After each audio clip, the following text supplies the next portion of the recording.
Good afternoon, gentlemen. Today we are looking at something completely different for me. We're looking at a Farnell signal generator, model number SSG 520. I recently received this from a good friend, and I've been working on it off and on since. It's multiple faulted, massively multiple faulted, and a lot of the issues are actually to do with the cabling. Let me just switch it off. Now, this cable here runs from the power supply. What I'll probably do actually while I've got the phone on, I will show you what I mean. That might be the best way. So, what we do firstly is we set it up on its side and on its left side. Sorry about the phone here and how I'm doing this, but as I say, I've told you many times, unfortunately I was only gifted with two hands and working in a kind of rather tight space, which doesn't really help. While I'm here, I'll just show you the underside of the device, and you can see it's quite heavily populated with chips, etc.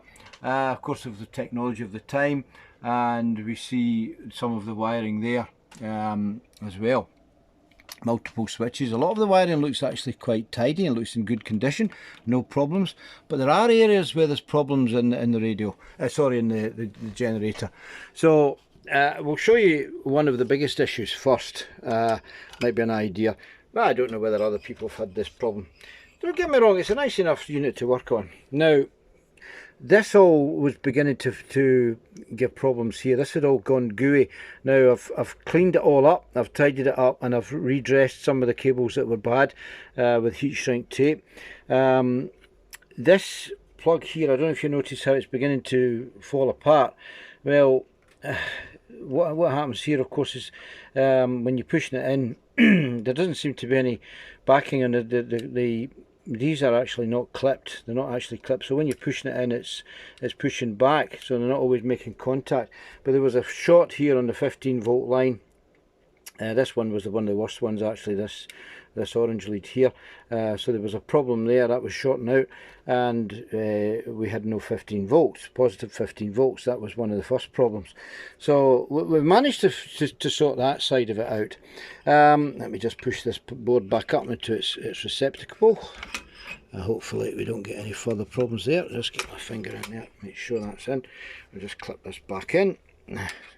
I mean, it all comes to bits quite nicely, I have to say. It's well done. You know, the RF board here, the RF box, has got these turnbuckle things here. There's 4 of them, and the whole casing slides back. Oh, while I was in there, sorry, I meant to say that there was a problem in another problem in the power supply. It was a capacitor. The one across the 18 volt output was getting hot and it was cooking, so that was replaced. So it was a little one of those liquid all sort type Phillips capacitors that were in it. So that was done. So you mean these are kind of some of the obvious things that I've replaced. What the next problem in actual fact is a bit more serious. In fact, one's just come back off. In fact, they've just come back off. They're only tacked on. These are corroding, the ends here. These ends here on these wires are corroding badly, and what's happening is we're losing lock. It won't change frequency, etc. So I need to cut these back properly. I've just tacked them on, but they've come back off because, you know, when there's so much corrosion on the wire, we're not getting a good soldered joint. So that needs to be done. That has to be sorted out. But I think there's others that are giving me the same problem. It seems to be a reaction between this tape and the wires. And this is the problem we had round the back on the power supply lead. This tape was going gooey, and underneath it we were getting corrosion on where it was covering the soldered joints. So there was noise in the line, there was jittering about, and it wouldn't lock or anything like that. But now we actually have a bit of a result with it. We do have an output, although it's off frequency. So I need to go back into here again, of course, and do all the setups and make sure everything's okay. There's a few tantalum capacitors that I've replaced. There was one else actually on this board here. There was a tantalum here which I've done too. I've changed that with an electrolytic. They were all leaky. They were all definitely, every single one was leaky. Everything I do makes an improvement, but it's still not right. Although now, once I solder these two wires back on again, what we'll find is this does now work to an extent. It does go up to in the tens of megahertz, okay. But there's some missing. Sometimes, you know, 23 megs doesn't change from 22 megs, etc. The same with the single megs. There's only about 2 positions on that work, but it does actually change. But it's off. The frequency is still off. It's off roughly about 2 megahertz across the board. So we have problem. It could be an issue in here, another issue, but there's so many different faults on it that the problem being is, what one do you tackle first? Well, obviously we tackled the power supply first, because if the power supply is right, nothing's going to be right. So we now know the power supply is right. We've set up the 22 volts and the 5 volts to exactly spot on voltages. So we know everything's coming out. The power supply is okay. The smoothing capacitors are fine. There's no dry joints, etc.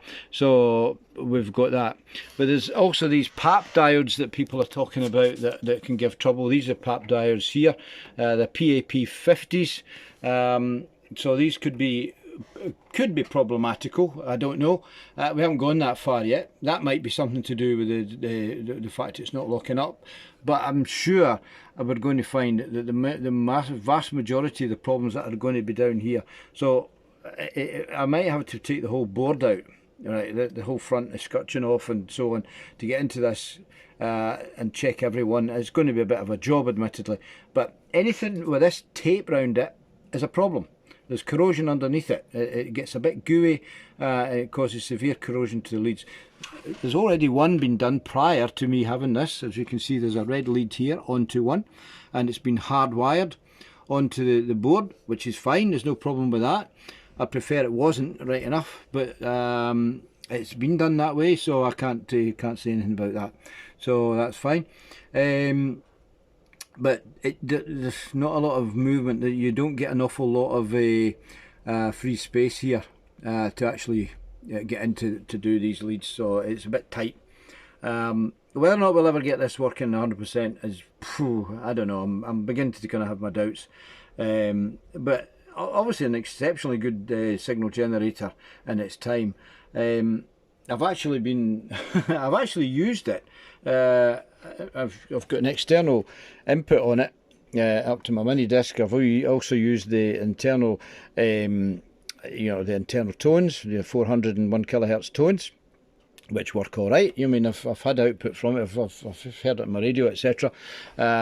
And looked on the scope. The resultant carrier, AM carrier, is superb. Absolutely amazingly good, which you would expect in a device of this caliber and this price.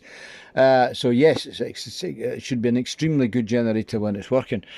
FM doesn't work. That's the only thing. It doesn't. There's no FM modulation at all. So that's another fault that needs to be looked at as well. So there's quite a few things that is problematical on it. If we can sort out the wiring first, I think that's what we have to do.